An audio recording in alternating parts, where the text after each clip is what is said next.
आज से बिलियन साल पहले जब ये यूनिवर्स एग्जिस्ट नहीं करता था, उस वक्त सिर्फ आलमे अरवाह मौजूद था। अल्लाह ने आलमे अरवाह में सारी रूहों से पूछा कि क्या मैं तुम्हारा रब नहीं हूँ? इस पर सबने कहा बेशक तू हमारा रब है। अल्लाह ने इन सब से वादा लिया और फिर अल्लाह ने कहा कुन, जिसके बाद एक नए दौर का आगाज हुआ जिसे आज हम बिग बैंग कहते हैं। इसका मतलब है कि ये पूरा यूनिवर्स बिलियन साल पहले एक सिंगल पॉइंट से शुरू हुआ, जिसके बारे में अल्लाह ने कुरान में फरमाया है, क्या काफिरों ने नहीं देखा कि आसमान और जमीन एक दूसरे से जुड़े हुए थे और हर जानदार चीज को पानी से बनाया, फिर क्या वो ईमान नहीं लाएंगे? बिग बैंग के बाद इस यूनिवर्स में डिफरेंट प्लैनेट्स और स्टार्स क्रिएट होने लगे। इसी वास्ट यूनिवर्स में अल्लाह ने एक प्लैनेट बनाया, द प्लैनेट अर्थ, जहां आज हम रहते हैं। हजरत आदम अलैहिस्सलाम के इस दुनिया में आने से पहले भी अर्थ पर लाइफ एग्जिस्ट करती थी। जैसा कि कुरान में आया है कि हजरत आदम अलैहिस्सलाम से पहले इस दुनिया में जिन रहते थे। इसके अलावा भी उस वक्त अर्थ पर कई अजीब तरह के जानवर रहते थे, जैसा कि डायनासोर्स, जो कई हजारों साल तक इस दुनिया पर रहे, लेकिन फिर वो इस दुनिया से एक्सटिंक्ट हो गए, जिसका एग्जैक्ट रीजन आज तक किसी भी साइंटिस्ट को नहीं पता। इस पर कई थ्योरीज हैं, जैसा कि कई साइंटिस्ट्स का कहना है कि एक बड़ा एस्टेरॉयड अर्थ को हिट किया था,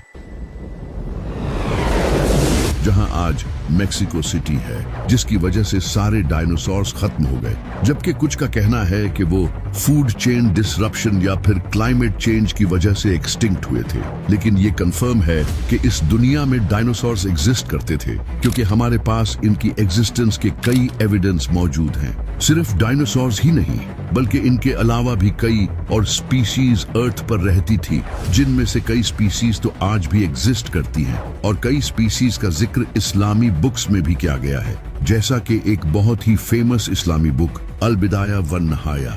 इस बुक में कुछ स्पीशीज का जिक्र है जो कि हजरत आदम अलैहिस्सलाम से पहले की इस दुनिया में मौजूद थी। लेकिन इस सब के बाद एक दिन अल्लाह ने मिट्टी से एक इंसान बनाया और फरिश्तों से कहा कि मैं इसे जमीन पर अपना खलीफा बनाऊंगा। तो फरिश्तों ने कहा, ए अल्लाह, क्या तू ऐसे इंसान को जमीन पर भेजने वाला है जो वहां खून और फसाद फैलाएगा? तो अल्लाह ने कहा, जो मैं जानता हूँ वो तुम नहीं जानते। इसके बाद अल्लाह ने आदम में अपने अंदर से रूह डाली और फिर फरिश्तों से कहा कि इसके आगे सजदे में गिर पड़ो। ये सुनते ही सारे फरिश्ते आदम अलैहिस्सलाम के सामने सजदे में गिर पड़े।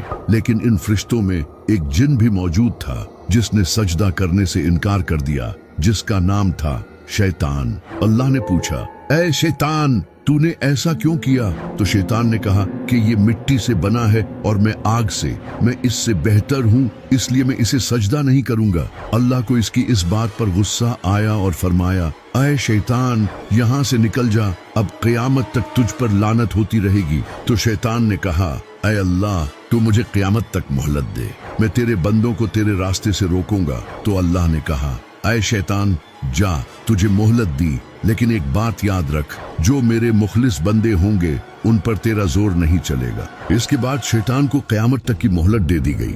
शैतान के सजदे से इनकार के बाद अल्लाह ने हजरत आदम अलैहिस्सलाम और अम्मा हव्वा को जन्नत में छोड़ दिया और कहा कि जो चाहो खाओ, लेकिन एक बात याद रखना, इस दरख्त के पास भी मत जाना। लेकिन शैतान तो शैतान था, इसने इन्हें वर्गला दिया और कहा कि ये ऐसा दरख्त है कि अगर तुम इसका फल खा लो तो तुम फरिश्ते बन जाओगे और हमेशा के लिए जिंदा रहोगे। जिसके बाद हजरत आदम और अम्मा हव्वा ने उस दरख्त का फल खा लिया और फिर इनके कपड़े उतर गए और वो पत्तों से अपने जिस्मों को छुपाने लगे। अल्लाह ने इनसे कहा, क्या मैंने तुम्हें ऐसा करने से मना नहीं किया था? तो हजरत आदम और अम्मा हव्वा ने गिड़गिड़ा कर माफी मांगी।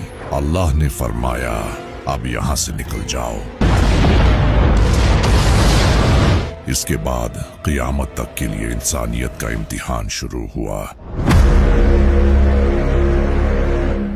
जिसकी वजह से आज हम सब इस इम्तिहान में आ चुके हैं। इसी से रिलेटेड बुखारी में एक हदीस है जिसमें हजरत मूसा और हजरत आदम अलैहिस्सलाम के दरमियान एक बार छोटा सा आर्गुमेंट होता है। हजरत मूसा अलैहिस्सलाम ने हजरत आदम अलैहिस्सलाम से कहा, तुम्हारी उस गलती की वजह से आज हम सब लोग इस इम्तिहान में आ चुके हैं जिस पर हजरत आदम अलैहिस्सलाम ने कहा, मूसा तुम वो नबी हो जिसने अल्लाह से डायरेक्ट बात की है, तुम मुझे ऐसी चीज के लिए ब्लेम क्यों कर रहे हो जिसे अल्लाह ने मुझे बनाने से पहले ही मेरी किस्मत में लिख दिया था। यानी कि उनका वो सेब खाना पहले से लिखा था और आज वही सेब हम सबके फोन्स के पीछे है, आईफोन्स।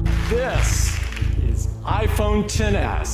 आज से कई साल पहले जब एप्पल कंपनी शुरू हुई थी तो उस वक्त इनका लोगो ऐसा था जो कि न्यूटन की एप्पल स्टोरी को रिप्रेजेंट करता था और यहाँ ये एप्पल पूरा था। इसके बाद इसे चेंज कर दिया गया जो कि आज भी एप्पल का यही लोगो है। इस पर एक कॉन्स्पिरेसी थियरी है कि ये एप्पल का लोगो हजरत आदम अलैहिस्सलाम का खाया हुआ वही एप्पल है जो कि शैतान की करवाई हुई उस गलती की याद दिलाता है।